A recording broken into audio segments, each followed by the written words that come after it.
Here at home, the president's push to prosecute his political rivals is escalating as the Department of Justice has now indicted another longtime foe of the president. New York Attorney General Letitia James, a Democrat who brought a successful civil fraud case against Mr. Trump before his second term, is facing charges of bank fraud and making false statements to a financial institution. She denies all wrongdoing and says this is payback from the president.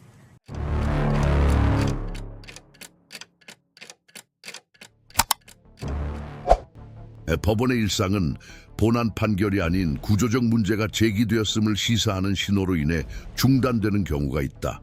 법원의 일상은 본안 판결이 아닌 구조적 문제가 제기되었음을 시사하는 신호로 인해 중단되는 경우가 있다. 12월 19일 아침 뉴욕 남부연방지방법원 건물에서 긴급 증거로 제출된 오디오 녹음 일부가 그 당시까지 예견된 절차 진행 중이던 심리의 흐름을 바꿔놓았다. 해당 심리는 2016년 선거 캠프와 연계된 단체를 통해 이루어진 지급과 관련된 회계 관행 조사와 관련이 있었다.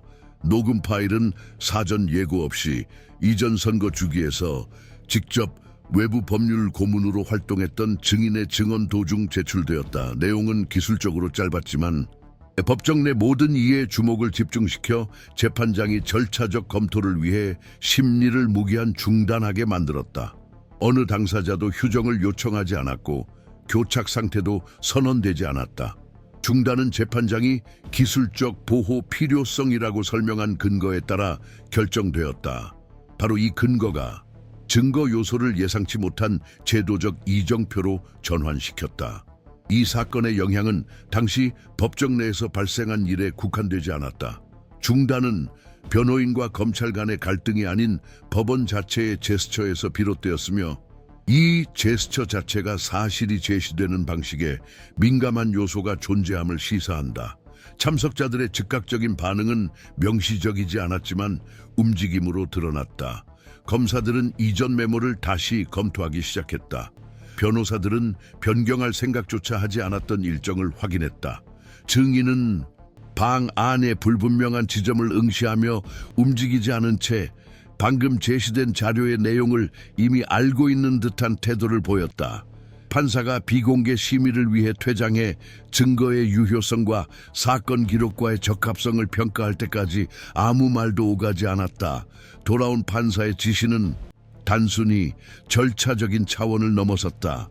그는 공식적으로 확인되지 않은 출처의 새로운 문서가 외부에서 검증되었더라도 사전 기술적 평가를 거쳐야 한다고 회의록에 명시했다. 공개 신문에서 보기 드문 이 지침은 양측 모두 이의 없이 받아들여졌다. 현장에 있던 기자들의 보도에 따르면 분위기가 바뀌었다.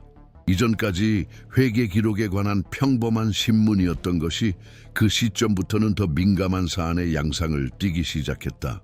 이는 증거의 내용뿐만 아니라 그 증거가 어떻게 획득되고 처리되어 진행 중인 절차에 통합되었는지를 둘러싼 문제였습니다.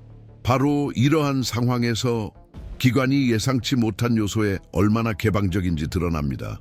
주목받는 재판에서는 새로운 증거 요소가 제출될 때 수사적 논쟁, 형식적 이해 제기, 증거 채택 가능성에 대한 논쟁이 수반되는 것이 일반적입니다.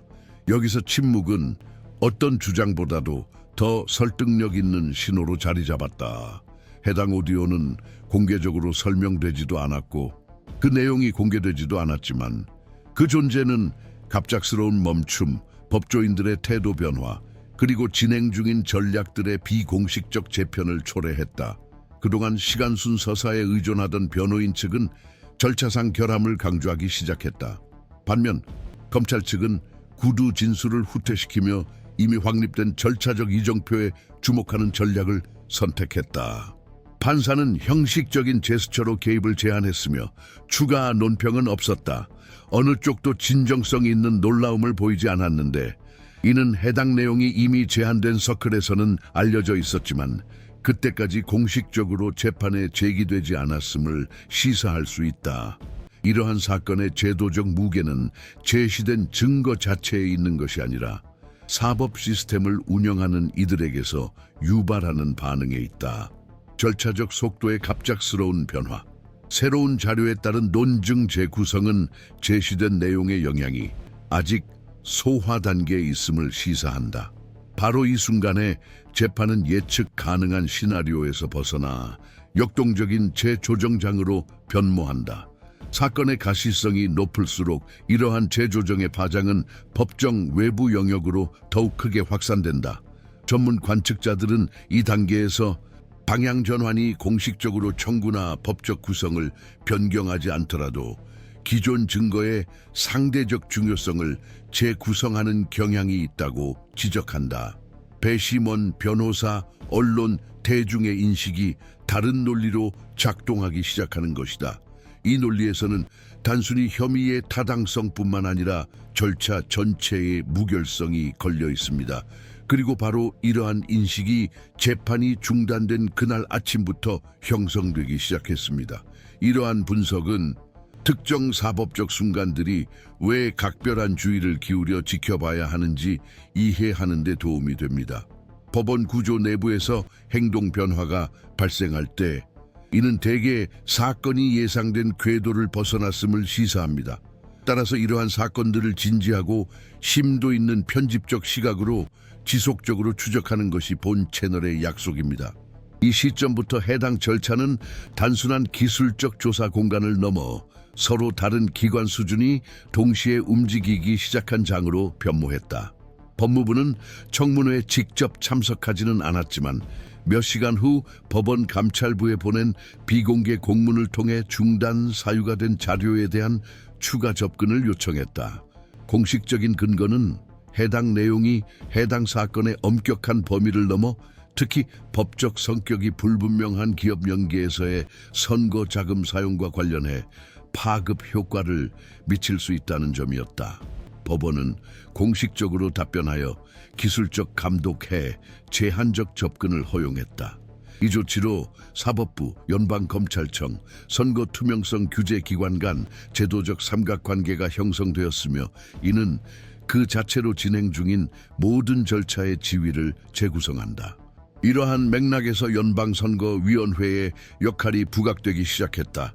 비록 그 권한이 선거 자금 사용의 적법성 검토로 제한되지만 내부 위원회 구성원들은 공식 증거 보존 체계를 벗어난 증거의 영향력에 대해 비공식적으로 자문을 받기 시작했다. 예비 보고서는 2016년 선거 운동과 연계된 모금 기금과 간접적 연관이 있는 위장 기업을 포함한 병행 계약의 존재 가능성을 지적했습니다. 이러한 보고서는 공개적으로 제출되지는 않았지만 위원회 자체 내부 회의에서 참고 자료로 첨부되어 기록되었습니다. 이후 기관 간 소통 흐름이 시작되었는데 비록 은밀했지만 주요 정치 재판에서 관할권 중첩을 추적하는 분석가들에 의해 모니터링되기 시작했다. 이러한 수렴 현상은 해당 녹취록이 비록 짧았음에도 재판이 진행되는 법원 외부의 구조까지 동원된 이유를 이해하는 데 도움이 된다. 이는 단순히 내용 자체의 문제가 아니라 그 증거가 어디서, 언제, 어떻게 재판 절차에 투입되었는가의 문제다. 정치 자금 사건 경험이 있는 형사소송법 전문가들에 따르면 증거가 사법 체계에 진입하는 방식이 종종 그 파장의 규모를 결정한다. 증거가 저항 없이 통합되면 그 영향은 재판 기록에 국한된다. 그러나 증거의 도입이 기관 간 가시적인 재편을 유발한다면 시스템은 다른 논리, 억제, 보존, 미래 시나리오 예측의 논리로 작동하기 시작한다. 이러한 분위기 속에서 의회 윤리위원회 대표들은 진행 중인 소송에 전통적으로 관여하지 않음에도 불구하고 사전 분석을 위해 사건 기록에 공개된 부분에 대한 접근을 요청했다. 비록 개입 권한은 없지만 이러한 움직임은 특정 서사를 보존하려는 정치적 제도적 관심을 시사하는 경우가 많다. 위원회 관계자들에 따르면 우려의 초점은 형사적 책임이 아니라 이 사건이 선거 자금 회계 시스템 개혁 논의를 재개할 가능성에 있었다. 개혁에 대한 언급은 당시까지 공식 의제에 포함되지 않았으나 해당 회의가 중단된 후 의회 내부에서 다시 회자되기 시작했다. 이러한 재등장은 상당한 의미를 지닌다. 수년간 종결된 것으로 여겨졌던 논의가 단일 절차적 사건으로 재점화되었다는 것은 해당 사건이 원래의 법적 성격을 넘어 정치적 해석의 영역으로 진입했음을 의미한다.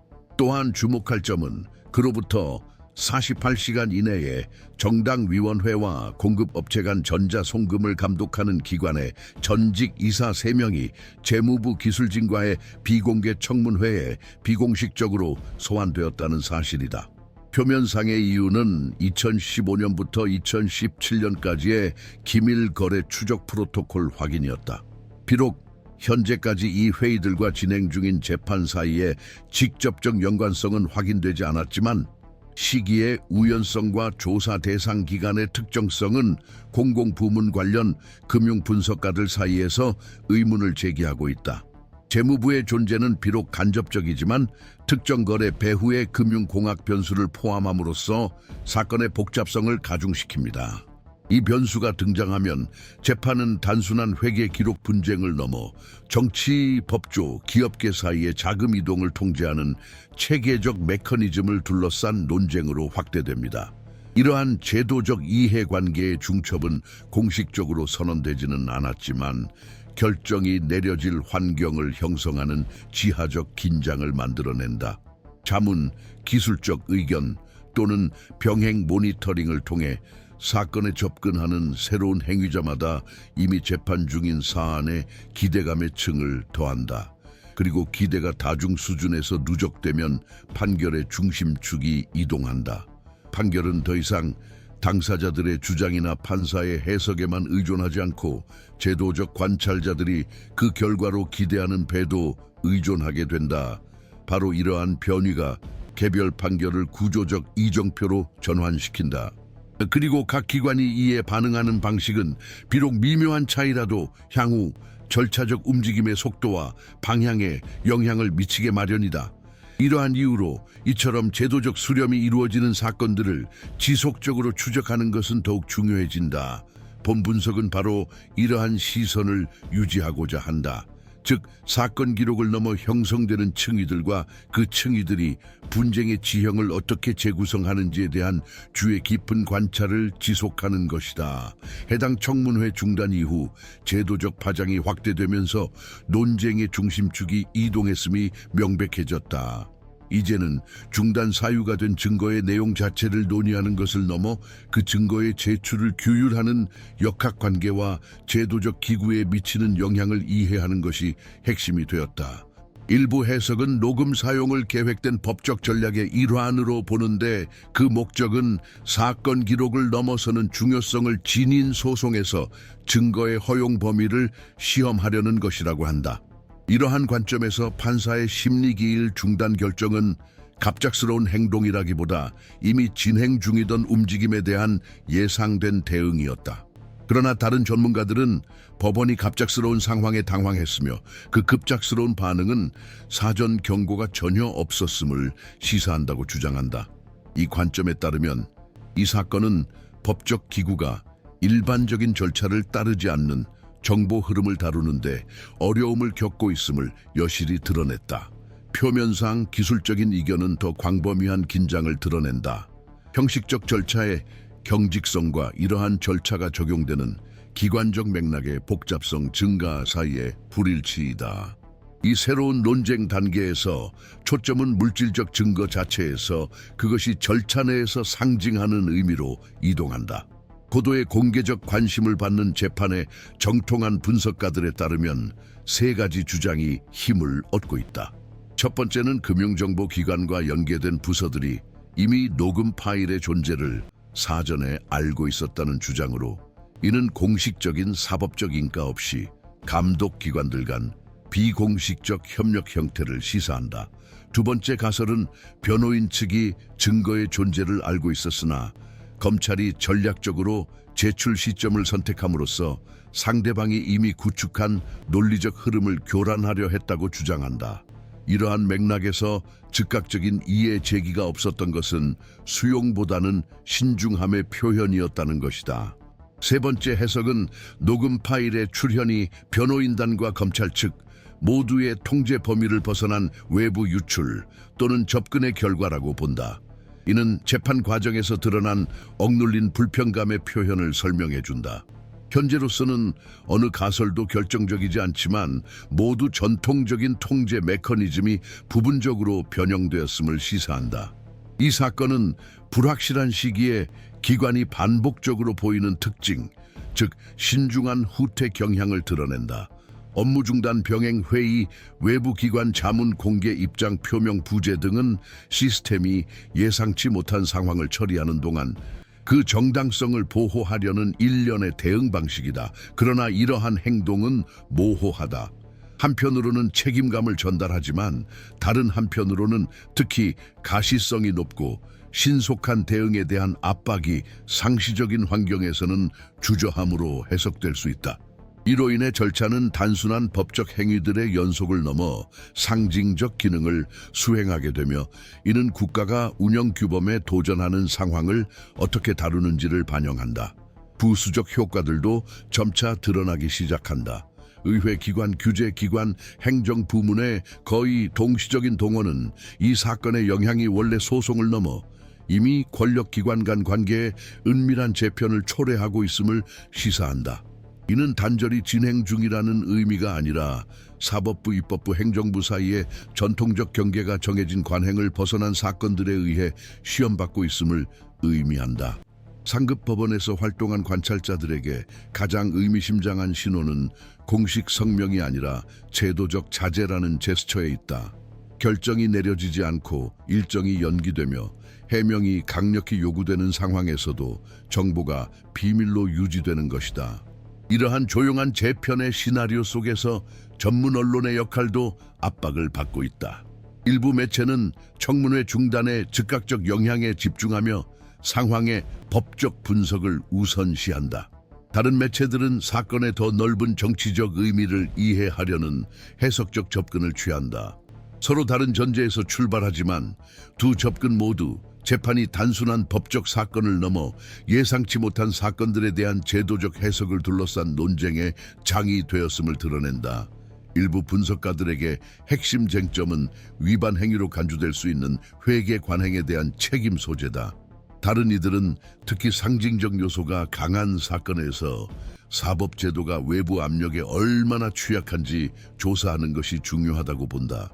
새로운 절차적 조건에서 재판이 재개되고 문서 통제 및 검증 메커니즘이 강화되었음에도 불확실성은 해소되지 않았다. 재판 중단을 초래한 증거는 아직 공식적으로 사건 기록에 포함되지 않았으며 계속 검토 중이다. 이 증거의 최종 포함 여부는 기술적 의견과 비공개 심의 결과에 달려 있으며 해당 일정은 아직 확정되지 않았다. 한편 제도적 환경은 여전히 긴장 상태를 유지하고 있다. 일부 내부 위원회는 프로토콜을 재검토하고 있으며 행정부 관련 부서는 신중하게 사태 전개 상황을 주시하고 있다. 주요 절차 운영자들은 공개적인 침묵을 선택하고 있는데 이는 정보 부족보다는 계산된 전략으로 보인다. 지금까지 유일한 합의점은 이 과정의 성격이 변했다는 인식이다. 단순히 예상치 못한 요소가 등장한 것만으로도 공식적으로 검증되지도 않았는데 역학관계와 행동 양식이 바뀌었다. 이런 일이 발생하면 재판은 법적 한계를 넘어 시스템이 자신의 한계를 어떻게 다루는지 관찰할 수 있는 특권적 관측소가 된다. 이러한 유형의 사건을 주의 깊게 관찰하는 것은 성급한 결론을 내리기 위한 것이 아니라 불안정한 시기에 작동하는 제도적 메커니즘을 이해하기 위함이다. 그리고 바로 이러한 엄격한 추적 관찰을 통해서만 시스템이 예측 불가능한 상황에 직면했을 때 어떻게 재편되는지, 그리고 그로 인해 매뉴얼에 기록되지 않은 대응이 요구되는지를 이해할 수 있다.